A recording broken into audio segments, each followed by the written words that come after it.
आम्ही आता जाणार आहे गणपती विसर्जनला. आम्ही आता जाणार गणपती विसर्जनला जायला. हॅलो, मी प्रतिभा लट्टे आणि माझ्या मिनी व्लॉगमध्ये मी तुम्हा सगळ्यांचं स्वागत करते. आज आमच्या बाप्पाचं विसर्जन आहे आणि आता थोड्याच वेळात आम्ही विसर्जनासाठी निघणार आहोत. व्लॉग शेवटपर्यंत नक्की बघा आणि आमच्या बाप्पाचं दर्शनसुद्धा घ्या. इकडे विसर्जनाला निघण्यासाठी तयारी चालू होती. सगळेजण छान गप्पा मारत बसले होते. ज्या दिवशी बाप्पा घरी आले त्या दिवशी खूप आनंदी वातावरण होतं. 7 दिवस बाप्पांसोबत कसे गेले ते सुद्धा समजलं नाही.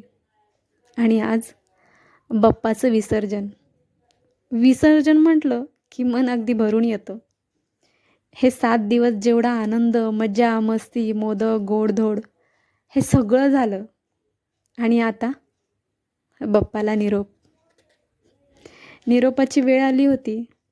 बाप्पा, तुम्ही यावर्षी जेवढा आनंद घेऊन आलात ना, त्याहीपेक्षा जास्त आनंद तुम्ही पुढच्या वर्षी आमच्या घरात नक्की घेऊन याल, खात्री आहे याची.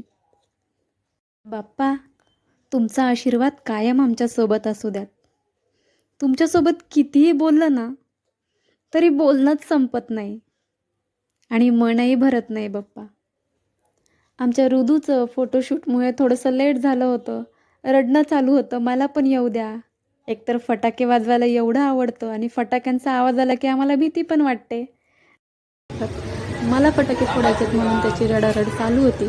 पण फटाके वाजवत जल्लोष करत आम्ही बाप्पाला निरोप देण्यासाठी निघालो होतो.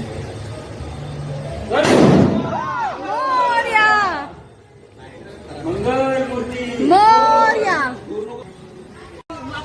चैन पडे ना आम्हाला. ऋतू,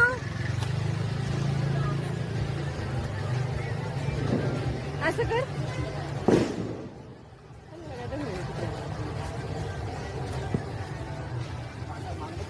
मोरया, गणपतीचा जय जयकार. चैन पडे ना आम्हाला.